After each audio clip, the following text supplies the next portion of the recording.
Quittons Porto Moniz pour la côte sud.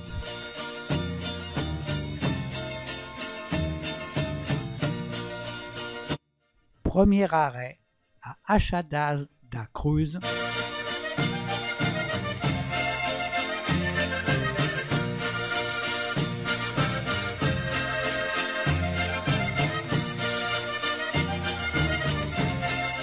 où nous empruntons le téléphérique pour atteindre les petites propriétés du bord de mer, 500 mètres plus bas.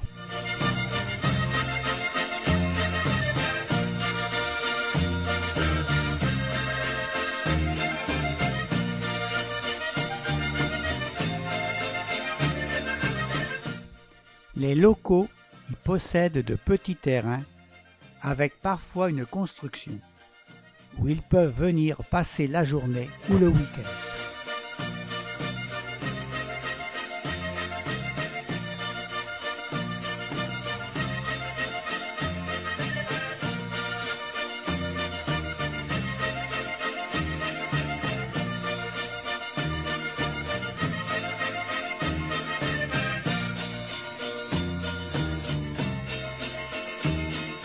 Notre promenade terminée, il nous faut reprendre la cabine pour remonter sur le plateau. Nous sommes accompagnés de 2 Madériens. Là-haut, quelques prairies où paissent des vaches.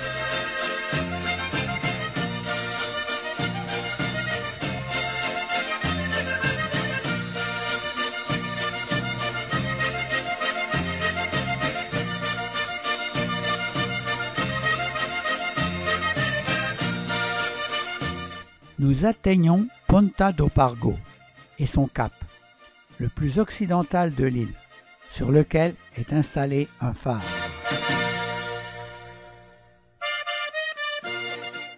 Après quelques kilomètres de route sinueuse et accidentée, nous retrouvons la côte et la petite ville de Paul do Mar. Paul do Mar et Jardim do Mar, distants de 5 km, sont reliés par un long tunnel. Nous arrivons dans cette dernière où nous logerons pour 4 nuits. Chez Cecilia, une chambre d'hôte très confortable,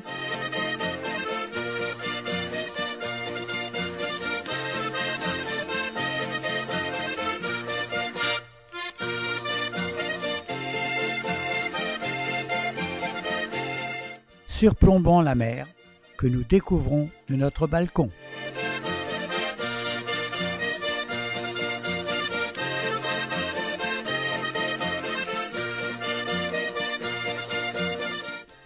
À nos pieds, des jardins et leurs propriétaires procédant à l'arrachage des pommes de terre.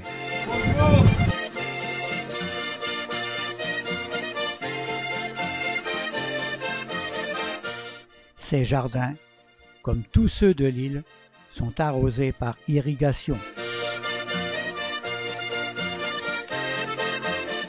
Jardim do Mar est installé entre la falaise et la côte. Nous grimpons vers les quartiers supérieurs pour découvrir un ancien moulin.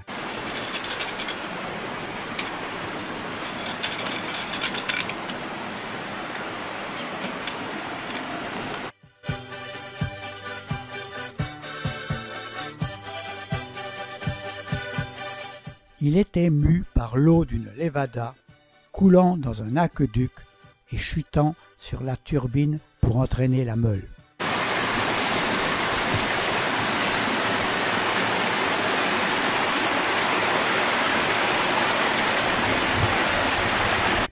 De là, belle vue sur la petite ville.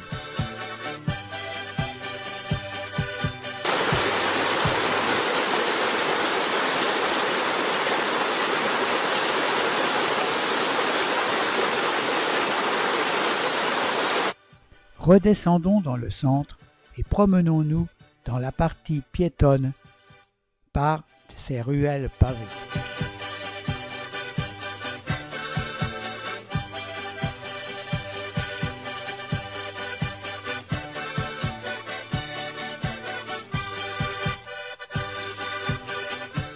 Voici un ancien hamac qui servait à transporter les habitants âgés ou handicapés. Une longue promenade longe la côte. Elle est peu fréquentée et se termine sur une plage de gros galets.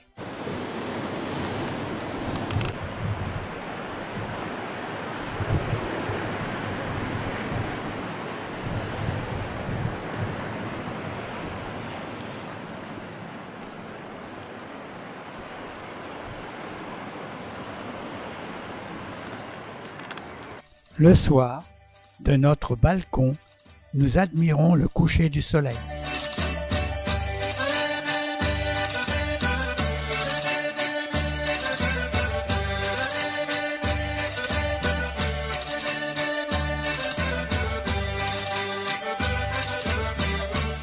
Ces arbres aux fleurs rouges bordent la promenade.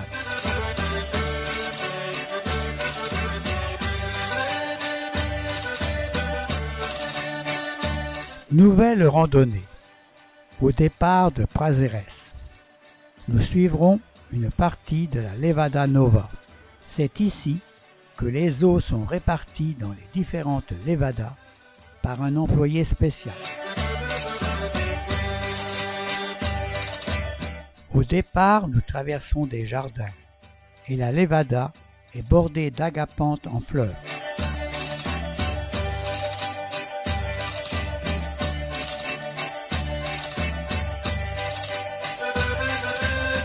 Rencontre inattendue avec des chèvres.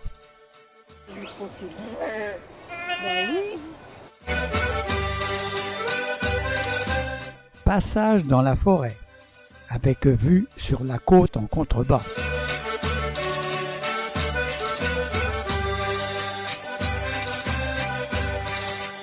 Ici, la levada surplombe la route et un coin pique-nique bien aménagé avec table et barbecue.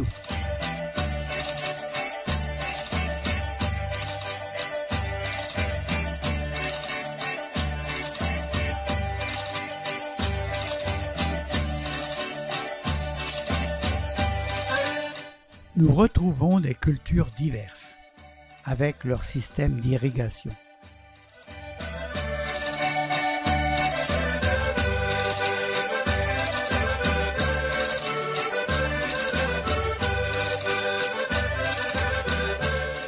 La rando se termine avec cette bergeronnette jaune.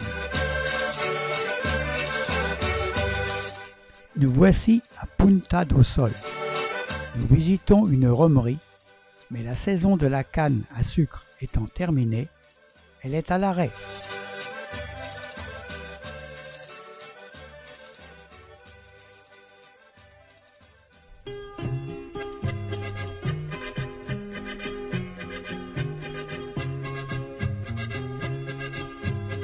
Les animaux domestiques sont rares sur cette île. Tu t'en lèches les babines, hein? Nous arrivons à Madalena do Mar, renommée pour ses immenses plantations de bananiers. Ici, une usine de conditionnement des régimes de bananes. Mais c'est l'heure de la pause. Des camions apportent les régimes jusqu'à l'usine.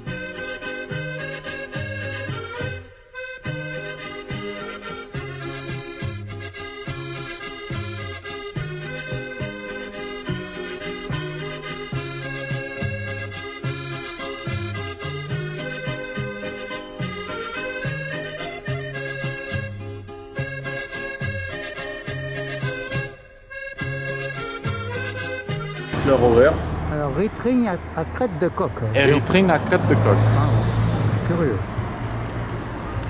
Punta do Sol, petite station balnéaire environnée de bananeraies en terrasse.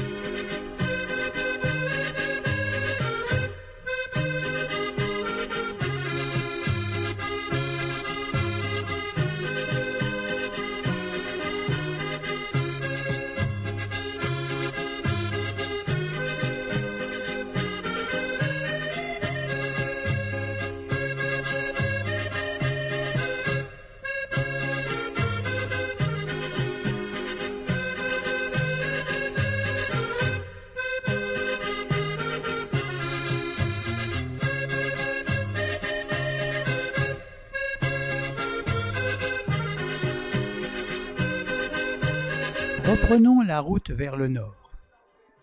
Arrêt à Lombada, qui prépare la fête et d'où nous pouvons jeter un dernier regard sur la côte sud. C'est des bananes ça là-bas.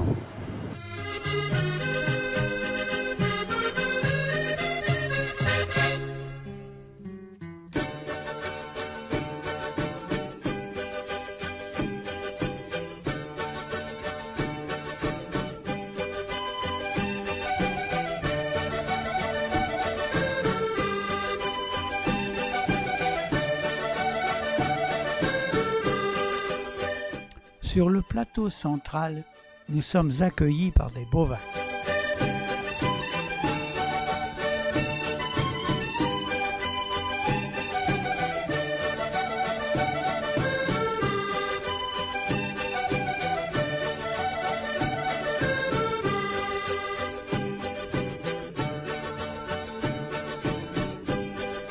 Nous passons par le col d'Escumeada pour redescendre vers la côte nord.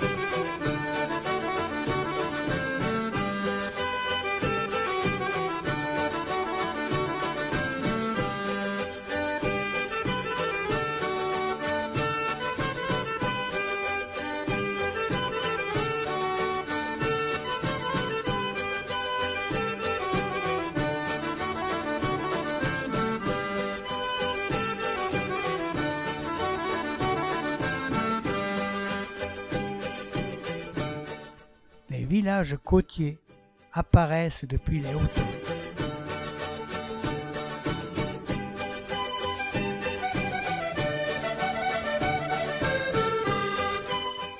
Nous arrivons à Santana, célèbre pour ses maisons couvertes en chaume, dont certaines ont été restaurées et servent de boutique.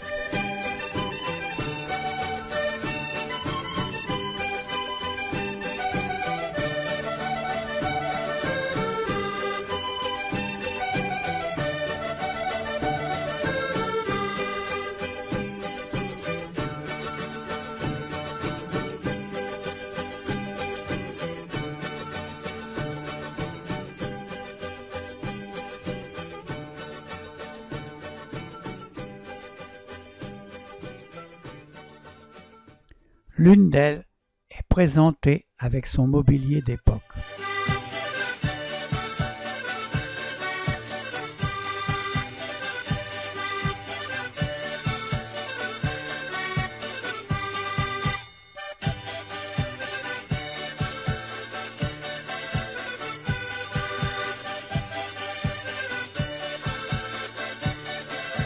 Ici, celle de la fleuriste.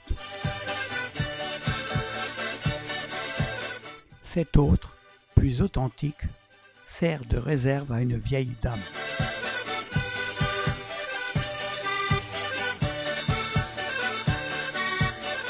Autre village côtier, Fayal, avec au fond le rocher de l'Aigle qui cache Porto da Cruz, où nous finirons notre séjour.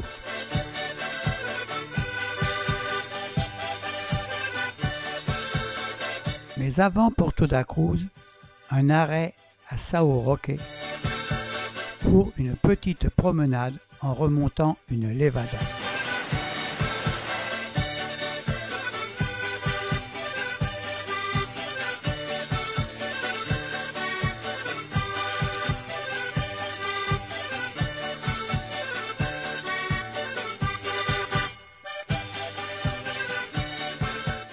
Découverte des jardins et de ces restes de construction qui servaient à loger la vache.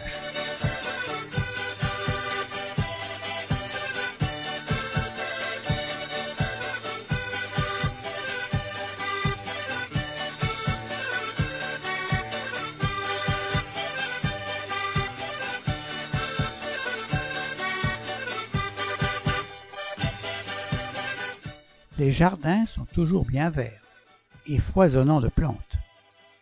Taro, maïs, haricots.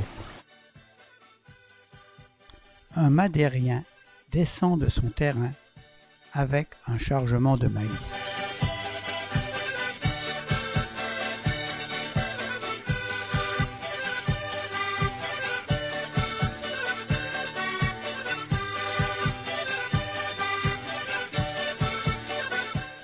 une variété de melons,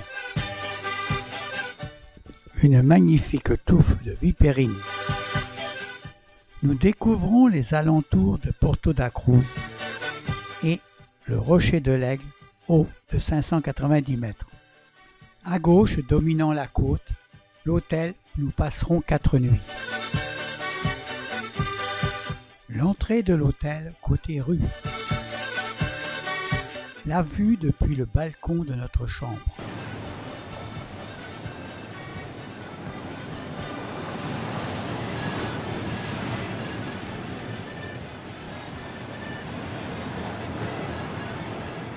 Nos dîners se prenaient en bord de mer, au bruit des vagues.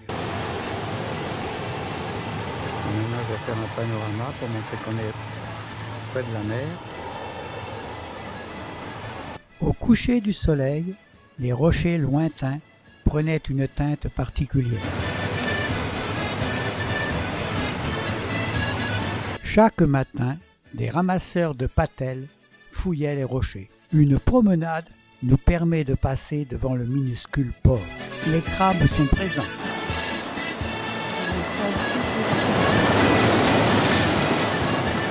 Après le port, c'est la romerie locale. L'activité est arrêtée, car hors saison pour la canne à sucre.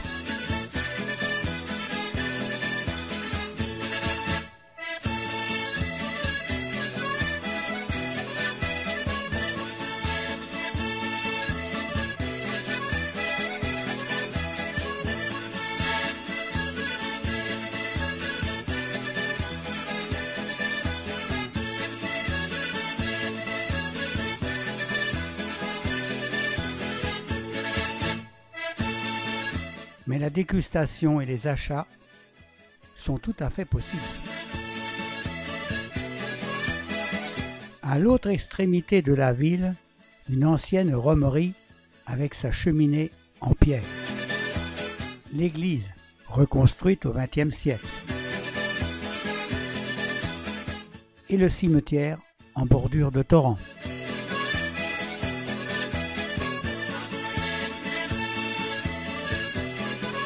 Une grande piscine d'eau de mer a été aménagée tout près du centre.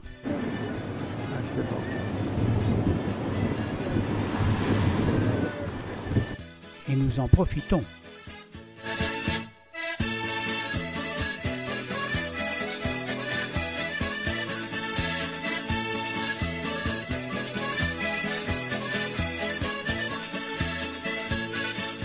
Face à notre hôtel, le bar-restaurant de José Pequenino. Ce dernier nous ouvre la porte de sa réserve, Et c'est lui qui les fait sécher. puis de sa cave pour déguster du vieux madère avec Carlos, Fleur et leur bébé. Este é o. Escola, este é o. São de 21, está quase fazendo. Ils tirent ça à la barrique. Chez nous, on appelle ça une chambre de fleurs. Mr. Zé, En espagnol, quantos il a años? 80 ans. Deixa eu ver agora a que vai. Nunca lhe dava. Eu vou lá, eu vou lá. Que idade tem ele? Esse é 70. Avant de partir, nous y retournons pour acheter quelques litres de ce délicieux breuvage.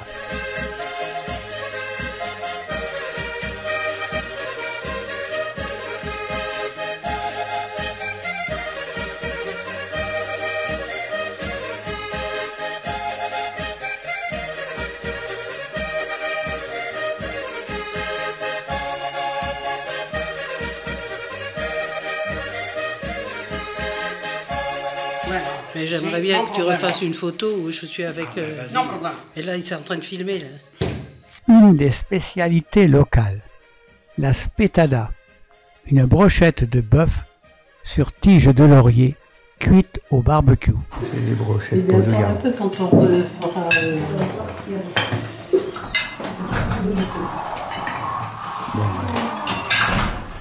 C'est Chardon pour vous présenter une nouvelle rando très différente des précédentes.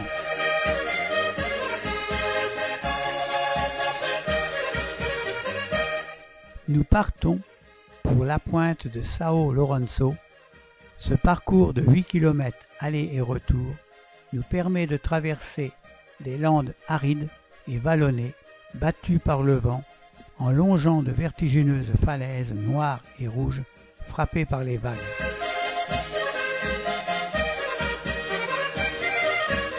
Le criquet est très présent sur ces landes.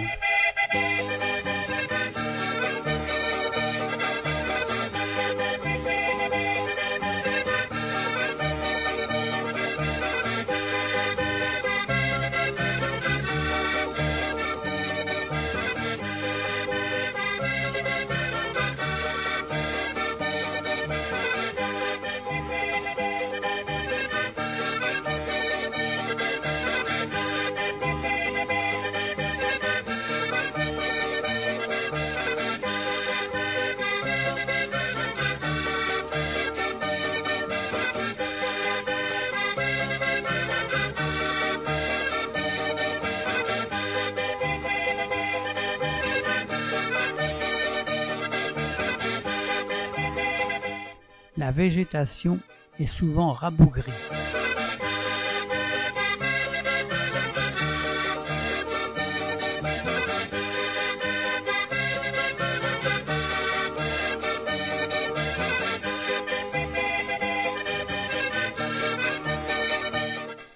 La partie la plus étroite de l'isthme.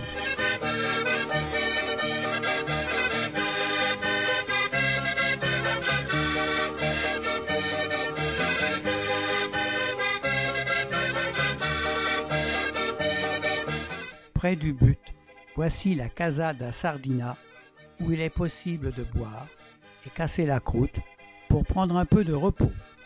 Le parcours se poursuit jusqu'au Morro de Ferrado, qui offre des vues sensationnelles sur les îlots et le phare.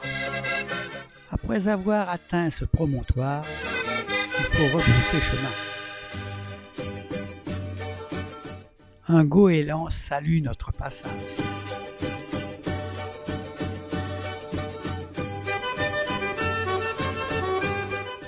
Le retour s'effectue sous un chaud soleil.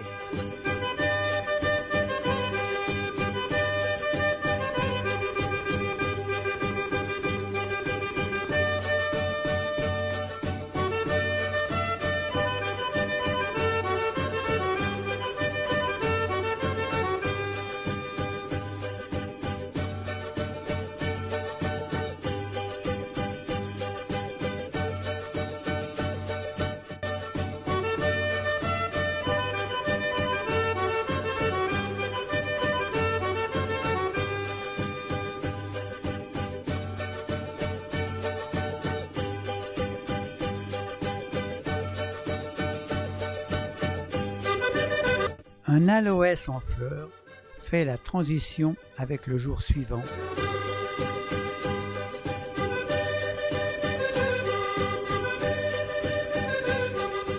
Qui commence à Santo da Serra et son splendide parc avec des haies d'immenses camélias.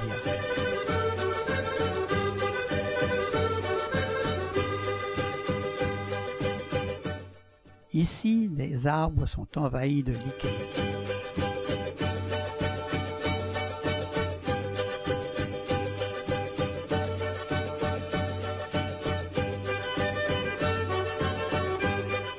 Une fougère originale, originaire d'Afrique du Sud, nous permet de passer vers l'ascension du Pico Arriero.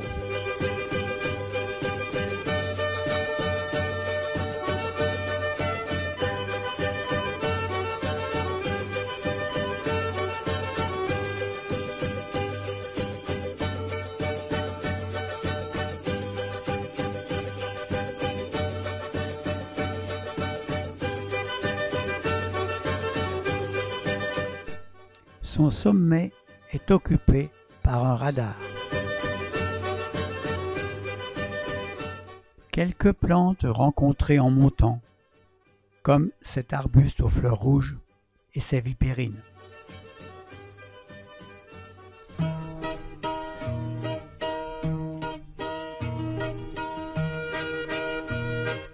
Les pentes sont souvent recouvertes de genêts en fleurs.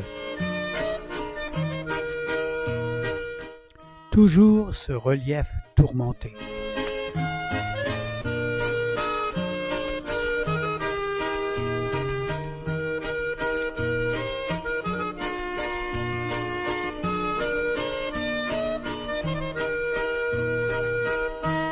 Le sommet est atteint. Nous sommes à 1810 mètres.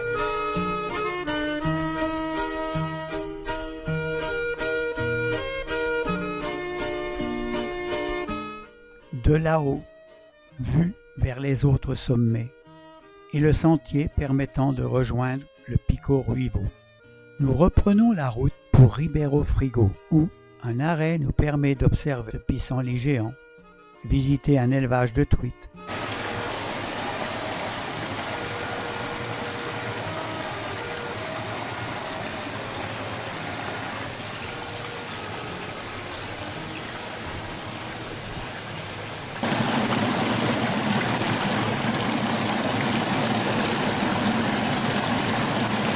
Rencontrer un joli petit oiseau,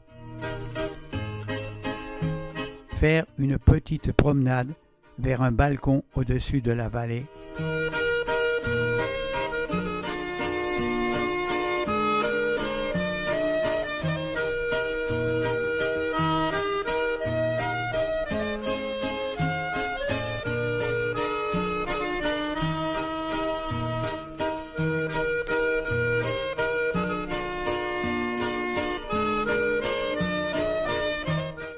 et descendre au village pour déjeuner.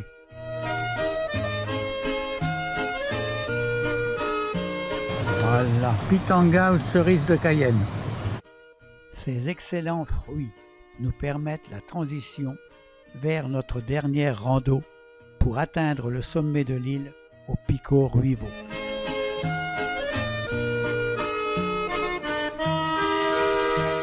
Cette rando pentue, mais sur un sentier pavé, n'offre pas de grandes difficultés.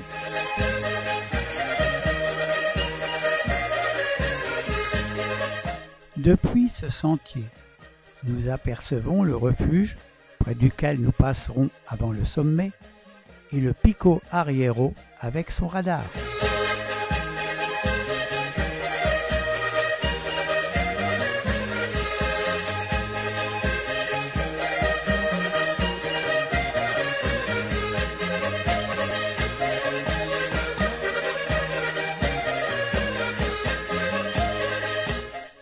Toujours de magnifiques paysages.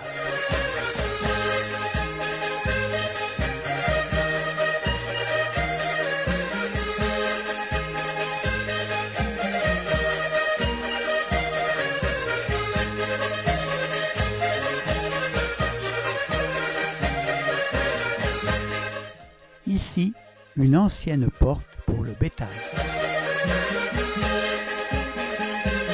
Le refuge.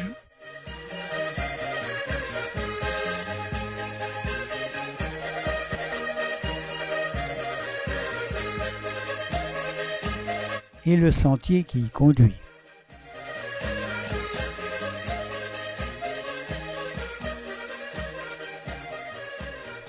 Le sommet apparaît.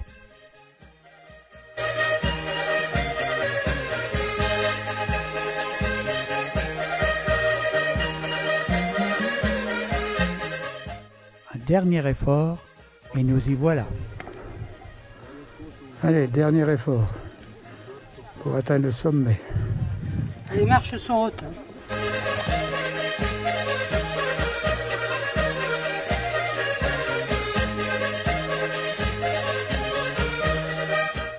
Le podomètre indique 1872 mètres.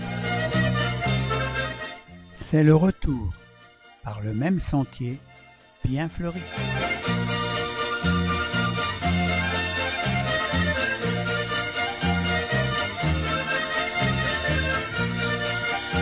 Chrysanthème. Lundi 28 juin, il faut quitter Madère. L'avion nous attend. Il prend la piste.